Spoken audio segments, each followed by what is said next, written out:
misiones del ejército latino, ¿no? De ahí que nosotros hemos heredado el término cohorte cuando hablamos fundamentalmente de conjunto de alumnos, ¿no? O de conjunto en general. Las cohortes lo que hacían era acompañar a ciertos generales. Entonces, con esta idea de acompañamiento viene el término corte, que es o que era el acompañamiento del rey o del magistrado. Por ende, por carácter traslaticio de esa función pasó al sitio donde estaba el rey o el magistrado. Por eso es que hablamos de corte real o corte en el caso de la corte judicial, que es donde está el juez.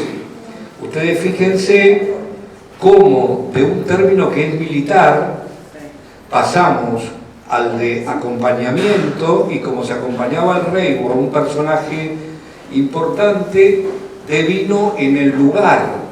Y de ese lugar nos deviene a nosotros de corte, cortés, que era lo que ya vimos, aquel que sabe manejarse en la corte, cortesano, que es aquel que está y trabaja o frecuenta la corte.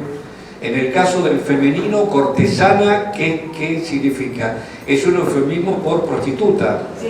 ¿Por qué? Porque las que eran cortesanas estaban en las cortes justamente para brindar, entre otras cosas, un servicio sexual. Entonces queda cortesana.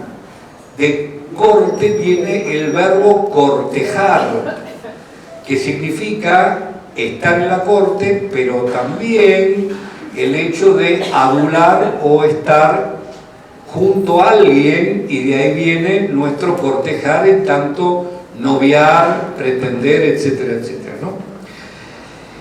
Bien, también tenemos, y habíamos terminado con esta idea de hacer la corte, que significa estar al lado de alguien y ayudarlo, pero también adularlo,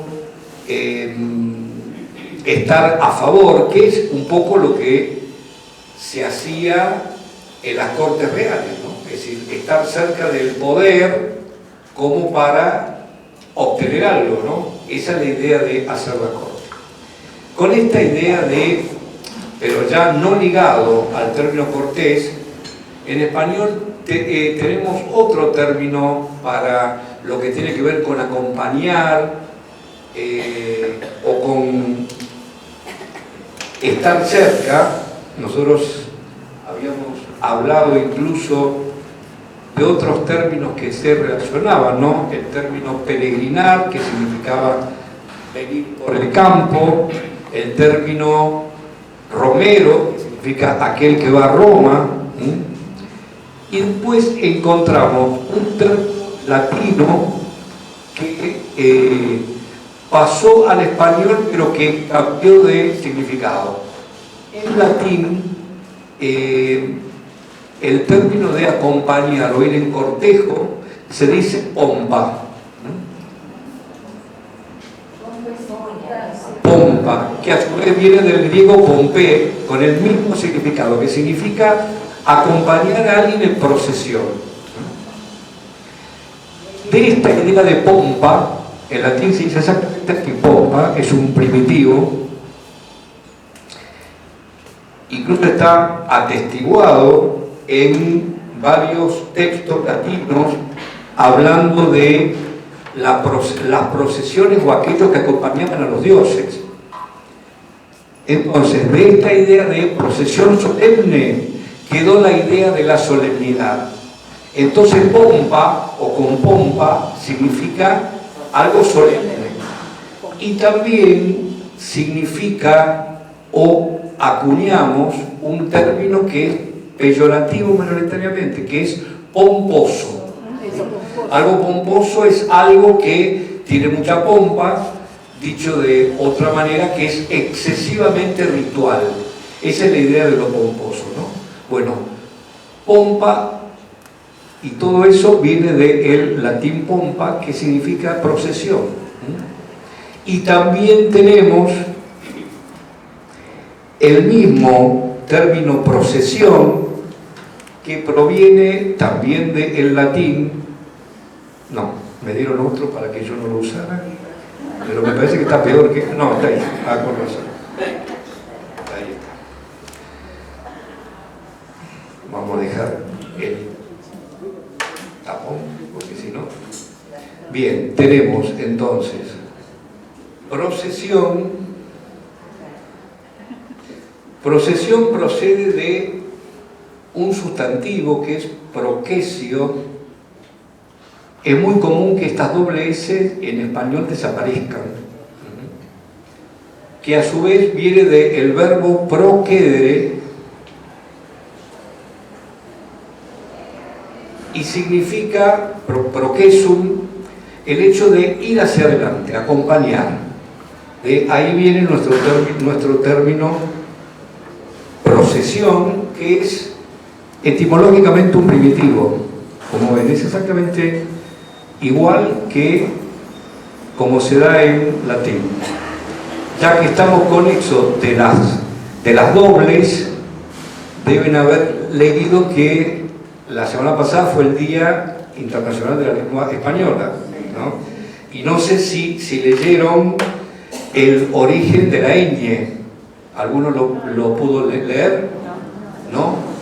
Bien. En realidad la ñ es una abreviatura. Cuando los monjes escribían, usaban muchas abreviaturas, porque obviamente los textos se escribían a mano. Y el latín tiene muchas doble Ns. Entonces los monjes, para abreviar, hacían una N y le ponían arriba una vírgula, como se llama, para indicar que esto era una doble N. Con el tiempo, la doble N se devino en NIO, de acuerdo con lo que seguía, y de ahí viene nuestra ñ. Es decir, que eso surge de una abreviatura. Y usaban la vírgula esta, ¿por qué? Porque en latín ya hay una raya que se pone, que es para indicar las sílabas largas, y una cosita así, una virgulita, que se usaba para indicar las sílabas breves. Entonces, como ya tenían estas dos, y para no confundirse, inventaron una abreviatura nueva para la doble N, y con el tiempo, estamos hablando en realidad entre el siglo XVII y el XVIII, ya se impuso la ñ como letra propia del español, y además es tan significativa porque España y español se escriben con ñ. Entonces, la letra más emblemática de la lengua española surgió del cansancio de los monjes, que no querían escribir tanto y que abreviaban. Se ahorraban una letra, lo cual era mucho, porque ustedes recuerden que en el proceso, claro, de mano, amanuense significa a mano, ¿no? Las hojas se fijaban en un scriptorium, se fijaban, y se dejaba un espacio, cuando era letra inicial, un cuadradito. ¿Por qué? Porque los monjes también se dividían el oficio por especialidad. Entonces, había alguien que hacía el papel, que en general, si eran los textos más valiosos, no eran en papel, sino que se hacían en vitelo, es decir, en cuero de oveja, que eran los más caros. Entonces, había que hacer el cuero, y para hacer el cuero había que sacar la lana, curtir el cuero, cortarlo en forma de página, y después, cuando eso estaba terminado, se fijaba en el escritorio. El que escribía, claro, tal cual, como en la película, tal cual. Exacto, el iluminador, que era el que iluminaba.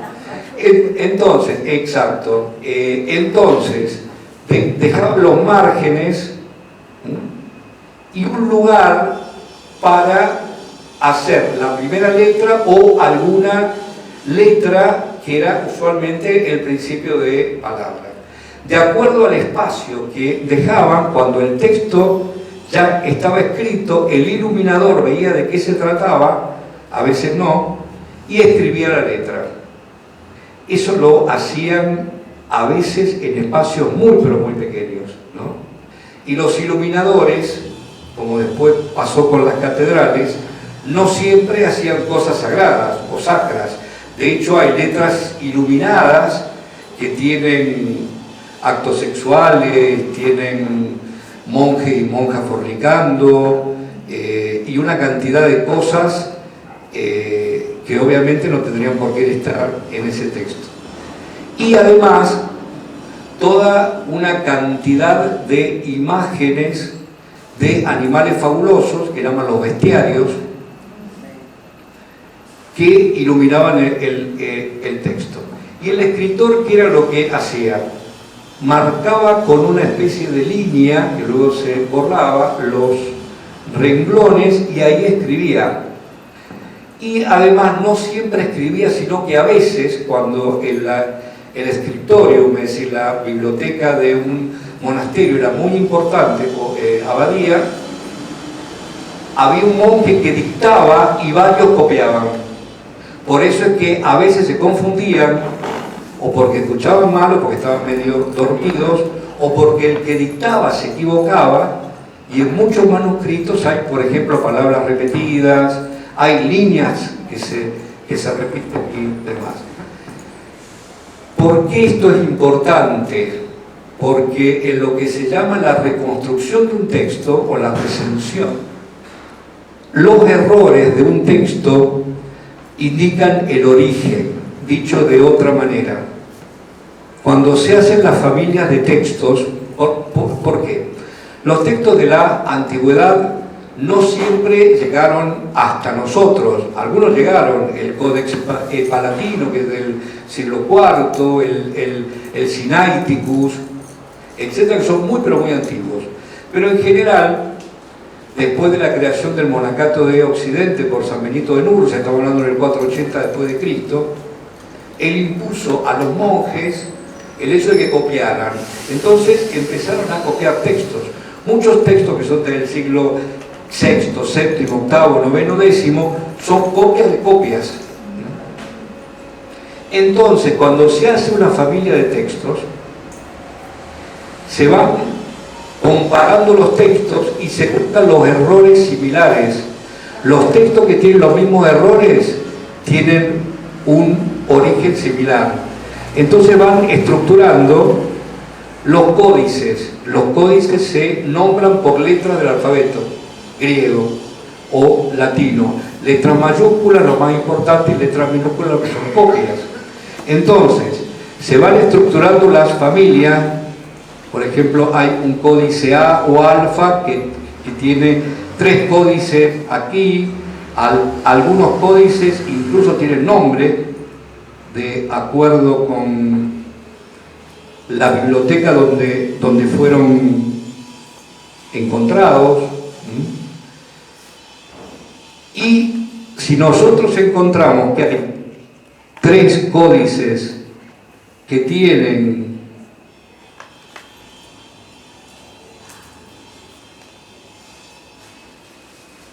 el mismo error que este, significa que los 3 se copiaron de este. Entonces, en la medida en que un códice no tiene errores, es más antiguo o fue copiado menos veces, por lo tanto, es el más confiable. Exacto. Y los van construyendo así. Para esto hay que leer montones de códices. De todas maneras, también es cierto que de los miles de códigos que existían, a nosotros nos han llegado muy pocos. Ustedes piensen que, por ejemplo, la biblioteca más grande de la cristiandad era la abadía de Cluny en Francia, fue quemada durante la Revolución Francesa. Ahí se perdieron la mayoría de los textos que se conservaban desde la antigüedad. O la historia, por ejemplo, de un texto que citamos la clase pasada, que es un texto de las Odas de Horacio, aconteció que antes de 1870 un lingüista pasó por un convento, por el convento de Blandiny en Francia, y encuentra un texto y lo empieza a leer, y de acuerdo con lo que se acordaba de memoria de las Odas de Horacio, dice: acá hay palabras que no están en lo que tenemos hasta ahora, y empezó a copiarlas en un cuaderno. Como no tenía tiempo, las copió, puso notas y se fue.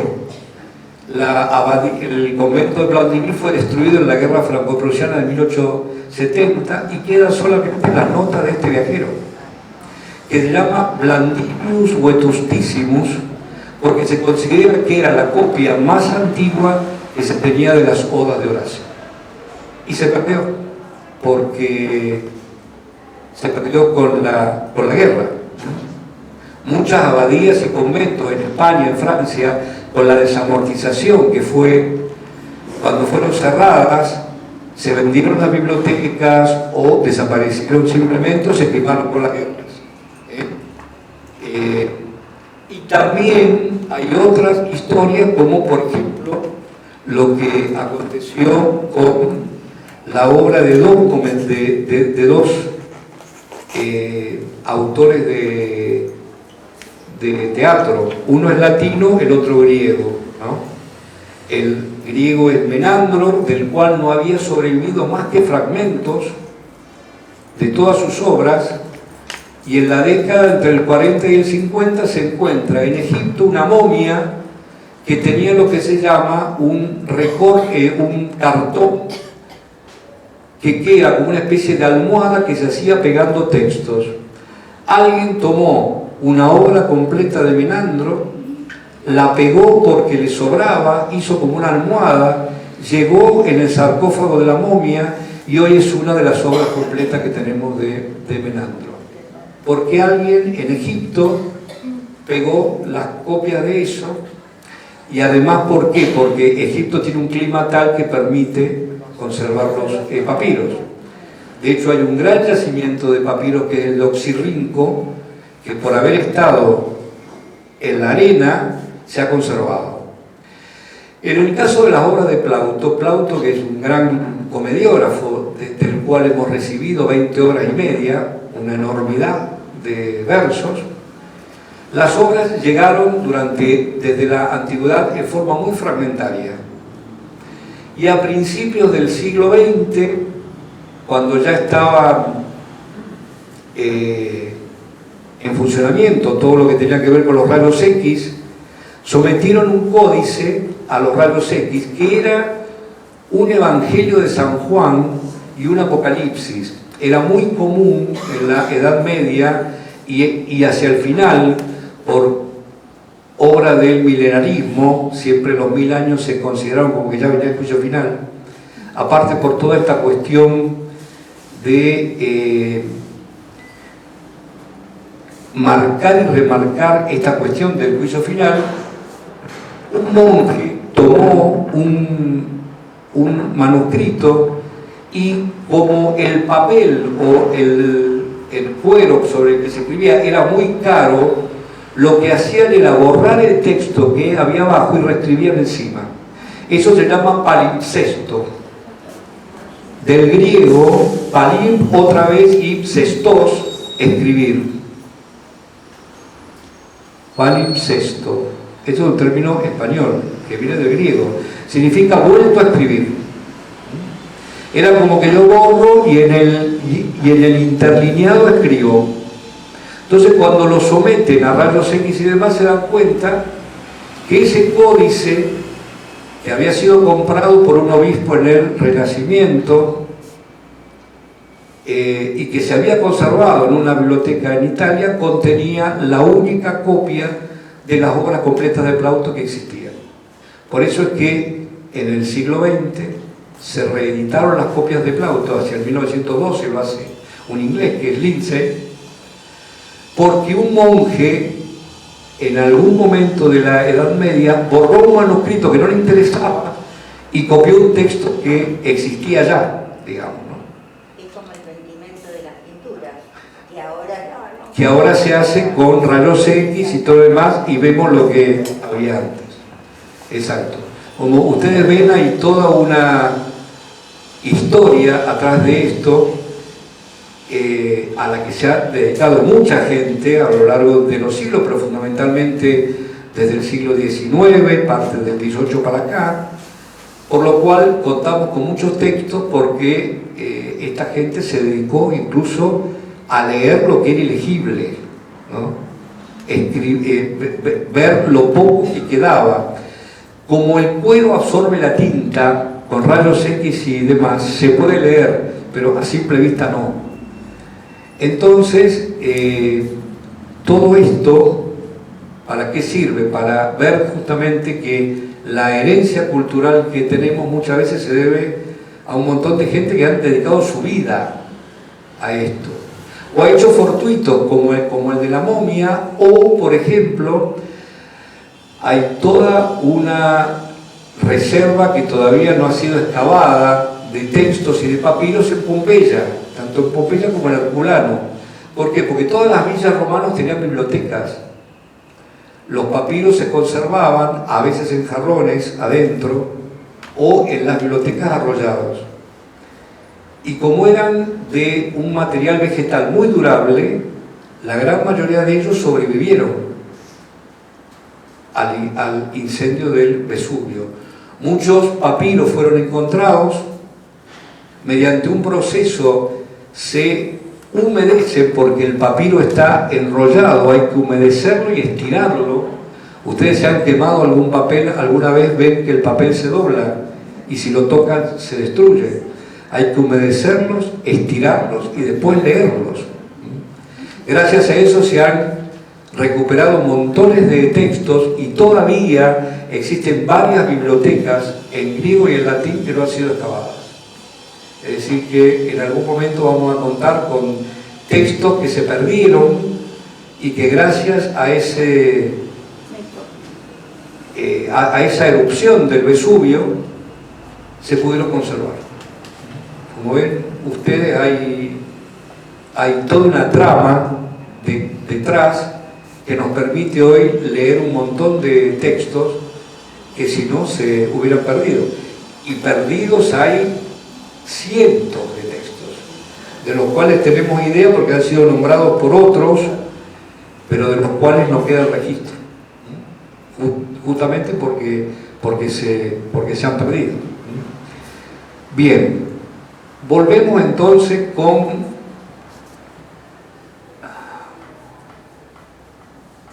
los términos. Habíamos hablado de Cortés y ahora tenemos otro término sobre el que vamos a volver después, que es atento. Atento proviene de un verbo latino que es el verbo attendere, que es un compuesto de ad y tendere. Y tendere significa, vamos a volver sobre esto, tender o estirarse. Tender o estirarse, eso es. Luego vamos a volver sobre esto. Alguien atento es alguien que se estira hacia el otro. Se estira para tocarlo o para tomarlo, ¿no? Se estira. Y también hay una idea de estar presente, es decir, uno se estira y llega hasta un lugar.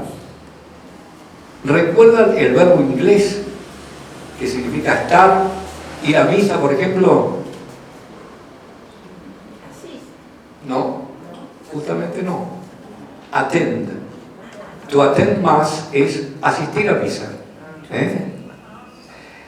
El inglés tomó de esta idea la idea de estirarse y estar presente, ¿no?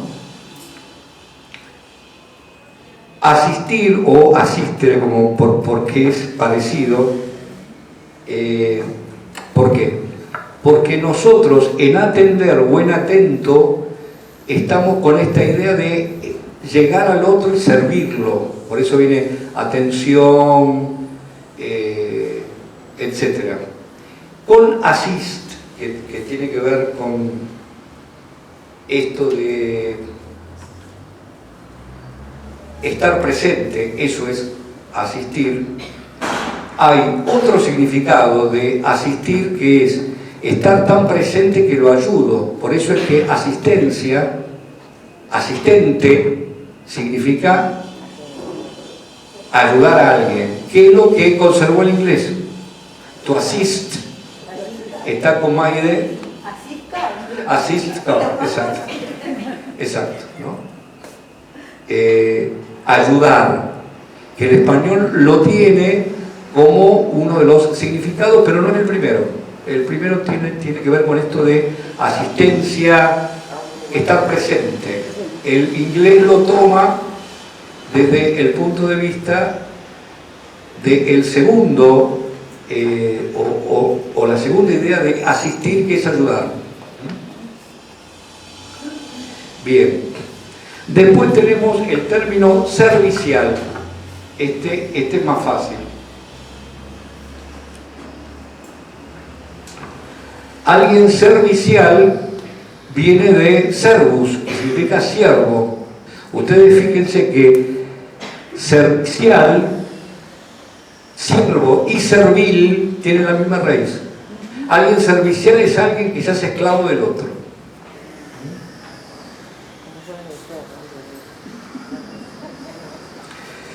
Educado,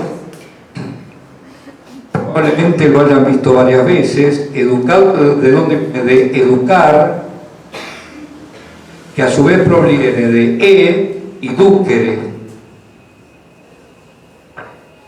Es una preposición latina, ex, que significa a partir de, venir desde un lugar. Y ducere, en latín, de ahí viene duco, significa dirigir o conducir. Entonces, educar significa conducir a alguien a partir de un lugar. Yo educo cuando a alguien lo traigo desde ese lugar y lo traigo conmigo. Lo educo. Duco, a su vez, ha producido varios términos, ducción, inducción, etc. Pero también, en el caso de el conductor, en latín se dice dux, ducis, perdón, lo hice en español, dux ducis. De acá viene duque como